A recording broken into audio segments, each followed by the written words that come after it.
I wanted to go over a few things that I'm doing this year for foot care. I've been dealing with plantar fasciitis-like pain in my left foot for several years. Never been properly diagnosed, but everything I've read on the internet and people I've talked to leads me to believe that it's plantar fasciitis. That plus the fact that any kind of remedy I do that is recommended for plantar fasciitis seems to help. I just need to do things consistently, find what works for me, and just keep doing them. I'll do something, whether it's stretches or massages or something for a period of time, and it feels better, but I don't consistently keep up with it, so bad on me. I'm just going to go over a couple things that I will do this year while I'm on the trail to help alleviate the pain I will feel in my foot as I walk 2,000 miles. One thing that I will do while we are on trail, and I really do need to do every night, is rub out the bottom of my foot and up the sides of my calves here and around my knee. So to do that, I'm going to use, it's called a Graston tool. We have a large stainless steel one at home, but it's really heavy. So we found these. It came in a set of like 3 or 4 different shapes, and this is the shape that works best to be able to hold it really good and really get in and rub and massage out. It's a fascia release, basically, is what it's doing. So it works really, really good. You have different little spots you can use to get around areas, really push in on the little dots and stuff that hurt. So to make this more comfortable to use, we're taking along some, like a Body Glide, but it's the Gold Bond. This is really nice. So what I'll do at the end of every day is I'll come into camp and get in my tent and just get some of this on my feet and use the tool to pretty much scrape all the tightened points, all the hard, tight fascia points on the bottom of my foot, and you can really feel that grinding in there. So I'll do that. I'll really get my heel real well.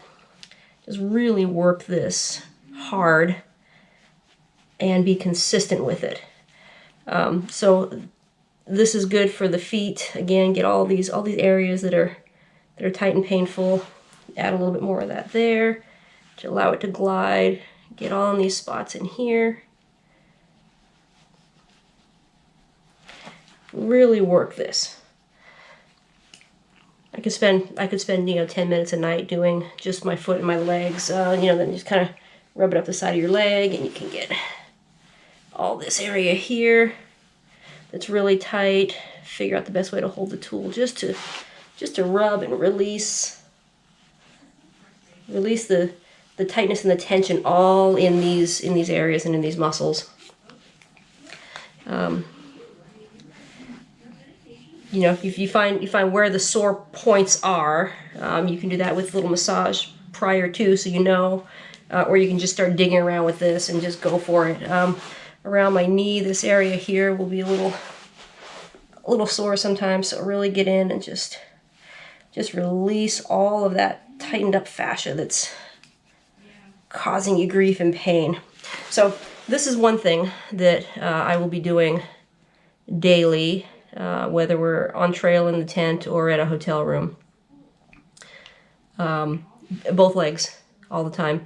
This is also good for shoulders. You can do the same thing up on your shoulder area if you've got some tension up there from carrying your pack all day. So number 1. Second thing we're going to use is our roller. We brought this last year. I did not use it enough. Again, that's part of my problem, is I'm just not consistent in doing the care I need to do to make sure I'm not in pain all the time. So we'll use this. It does the same thing pretty much that this does. This gets really deep and hard into specific spots. This is just more of a general all over kind of a roll. So you can really just push out a large area with this roller and really feel that release. You can get a little more heavy duty in areas maybe that are uncomfortable with the other tool, but this does a broad area. And if you're stopped for the day for lunch or a little break, you can pull this out and use this without having to dig through and get that body glide stick and the Graston tool out. So this is something else that we'll be doing regularly. Another thing we will do for self-care for both my foot and Sherry's knee, my knees too if they start to give us any problems. The kinesiology tape, so KT tape, there are certain methods to taping that will help alleviate certain conditions and symptoms. So I will be taping my foot up pretty regularly while on trail. The black tape is actually a little more sticky than the flesh-colored tape, so we're just kind of using this up now before we go. We want maximum stick while we're on trail. So for plantar fasciitis, the way you tape is you take one piece first and you release on the ends here, release the paper. And you want to put it on first with no tension. So you want to anchor an end with no tension. Make sure that's stuck on there really good. And then we pull off the middle section. And we want to flex the toes and the foot and give that good stretch. Come straight up over the heel and then anchor it with no tension at the end. So that's number one. Make sure that sticks on there well. Rub it, get some heat activation going on there to stick it on. And then let's see, the second piece is going to go around this way and kind of come up your ankle. So I want to open the middle up here. And I want to give this, again, stretching my foot, I want to give this a stretch here and go right about there, come up my ankles, and then I want to anchor these ends with no stretch. So come up there, and then come up here, like that. Get that all anchored down. So that is the third thing that I will be doing to help alleviate the plantar fasciitis pain that I experience. The fourth thing that I will do to help remedy the discomfort in my foot is sleeping with a plantar fasciitis stability sock. So this is specifically designed for when you sleep to keep your foot in this position so that you're not relaxing it all night, because part of what happens is when you go to sleep all night long, your foot is relaxed. It's letting all of the tendons, the fascia, everything in your foot is relaxed. And what happens first thing in the morning when you get up, you stand up and you stretch it. So it kind of re-injures the area just from standing up on the floor first thing in the morning. So by keeping your foot in this position overnight to sleep, it allows it to rest in this position, keeping the stretch on the bottom of your foot, alleviating that first thing in the morning, going from relaxed in this to, that hurts. This is actually pretty comfortable to wear. Let me get it on here. I will wear this, I'll probably wear it mostly in the hotel at night when we're in towns or the hostels. So I got little fuzzies all over that. I've been wearing it, and it really seems to help.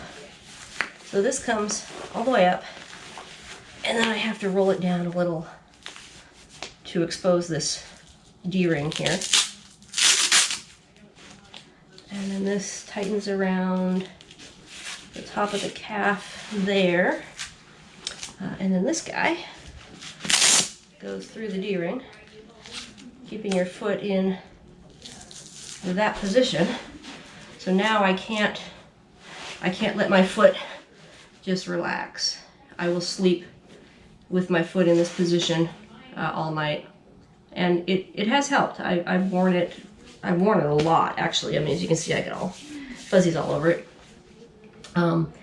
But having this with me, along with all the other options I have available to alleviate the pain I feel in my foot, I'm really hoping consistency and just being very aware of how my feet are feeling is going to help me throughout this next 6-month trip. So that's my foot care. One major change Sherry and I both have made this year compared to last is we're changing our shoes. We were big lovers, believers, wannabe success stories with the Ultras, these Ultra Lone Peaks. We actually bought Lone Peaks a few years ago before we started the trail. We wanted to make sure that the shoes were comfortable enough to wear daily, and knowing it's a 0-drop shoe, we wanted to make sure that our feet and our bodies would adapt to that 0 drop. So we started out with, I think it was the version 3.0, and now we're up to the version 4.5 that we have. The Lone Peaks are now, I think, on a version 5. But anyway, if you can see the shoe here, this is kind of bent, but if you can see the shoe has very little support here on the heel. A 0 drop means it has no lift in the heel at all. So you are basically flat-footed on the ground with just the sole and the insert of the shoe between you and the ground. You're walking flat. Versus this shoe has a 5mm drop, and you can see the difference here between the thickness and the heel between the two shoes. So this has a slight lift inside, which is more standard to the traditional shoe that everybody wears, shoes that we wore for our whole lives. They all have some kind of a lift in the heel. 3 to 5mm, I believe, is standard. So last year with the Lone Peaks, because of the 0 drop in the shoe, and even though we were wearing them, the style of shoe every day for years, we were just doing our daily living, our daily walking on pretty flat ground. Brought to our attention the fact that now we are walking up hills on inclines, and all of a sudden you're doing an incline and you're stretching like this up an incline consistently. Well, what's happening to your heel? Your Achilles is getting stretched. So if you're walking at an incline, a steady incline like this all day up a hill, now your heel, your Achilles is being stretched because your foot is still coming out of the shoe at a straight angle. You know, you're not walking up like this. You're still keep maintaining a straight angle here. So there's a really huge stretch to your Achilles on this end here, which in turn is causing a stretch to the heel, for me anyway, and on the bottom of the foot. So that was a big contribution, I think, to my foot pain while we were on trail. We went and got insoles, thinking we would just go the insole route. Sherry found these, Sherry found these insoles online after doing some research. The label's worn off, but it's Protalis insole. I'll put a link to this in the description just so you can look it up yourself if you'd like. This is really, we put these in the Ultras and thought, this is great. This is going to feel really, really good.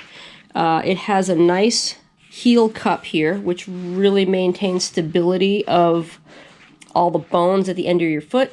Has a nice wide arch here that extends back a little further than I thought I would like, but I really do like it. And it has some great cushion on the heel and then up here on like the ball of the foot and the toes. And it's a solid bottom. It's not extremely flexible. It doesn't just bend easily. So we had these in the Ultras and we were wearing them around and they felt really good. Then we decided, after hearing about a new brand of shoe, it's not brand new, it's been out for several years, but it's new really to the hiking world. We thought, let's not even play with that we know doesn't work, and we, fingers crossed, an insert will fix the problem. let's jump right into a new shoe and try a new shoe. So enter Topos, T-O-P-O. It's kind of a cottage industry company.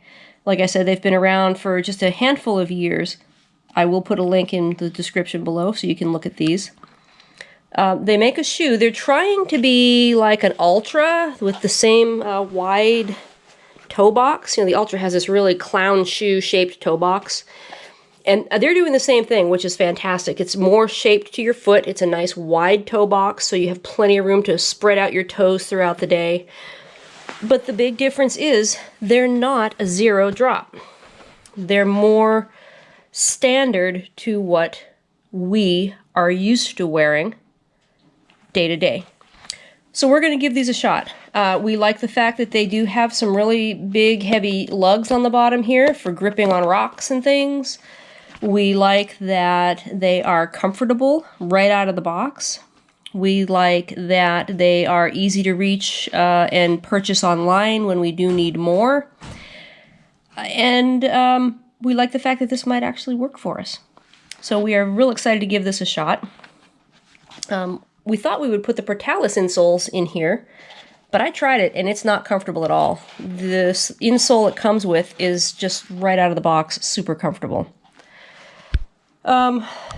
The only thing we did do, and I showed a little hack of this the other day, is we added the Velcro on the back for the gaiters, because the Ultras come with the gaiter trap already in place. Let me see if I can do this one-handed. Hold on. The Ultras come with this gaiter trap already integrated into the shoe. So you've got the Velcro here where you just slip your gaiter in there and trap it right in that Velcro. So that's the only thing we had to do, is add that little bit of Velcro on the backs of our shoes. But like I said in the other video, they come with those eyelets already built into the heel. So we just had to thread the cord through there and put the Velcro on. So we are real excited to get out on trail and give these new shoes a try. If we like them, they will be part of our hiking kit for quite a while. I know that for sure.